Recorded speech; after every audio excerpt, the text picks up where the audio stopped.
Hi అండి. ఏపీలో ఇప్పుడు ఎలక్షన్స్ అయితే దానికి వచ్చేస్తున్నాయి. నెక్స్ట్ ఏ ప్రభుత్వం వస్తే మరి ప్రజలకు మంచి జరుగుతుంది, ఇదే ప్రభుత్వం ఉంటే బాగుంటుంది? జగన్ అన్న వస్తే బాగుంటది. జగనన్న పథకాలు అందరికి అందట్లేదు అని అంటున్నారు కదా. చాలా మందికి అందాయండి. మరి ఎక్కడైనా పొరపాటున ఏమైనా జరిగితే జరగవచ్చు.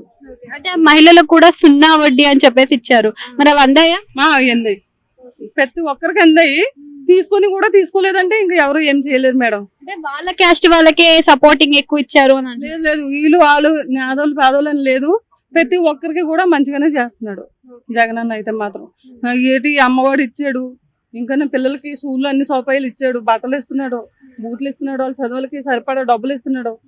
ఈ కడుపులతో ఉన్న వాళ్ళకి కూడా కోడిగుడ్లని తర్వాత ఏవంటే అవి అన్ని మంచిగా చేస్తున్నాడు జగన్ అన్న.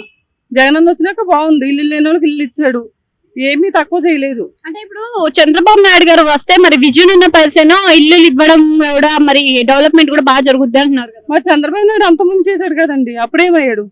అప్పుడు ఏదైనా పథకం పెట్టాడా? ఒక్క పథకం పెట్టలేదు. జగన్ అన్న వచ్చిన కాడెళ్ళి మంచిగా చేస్తున్నాడు. అంటే ఏం డెవలప్మెంట్ అయింది? మరి ఉద్యోగాలు అయితే లేవు కదా. ఇప్పుడు ఉద్యోగాలు ఇస్తాడు. మరి కరోనా వచ్చిన కాడెళ్ళి జగన్ అన్న వచ్చిన కాడెళ్ళి కూడా కరోనా టైంలో కూడా జనాలకు అందరికి అన్ని ఇచ్చాడు. కూడా ఒక్క రూపాయి తీసుకోకుండా కోట బియ్యం ఇస్తున్నాడు.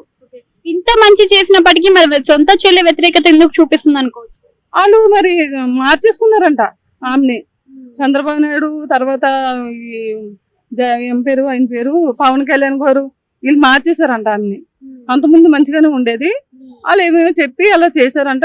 కానీ బట్ ఇద్దరు ఇప్పటికైనా ఒకటే అవుతారు.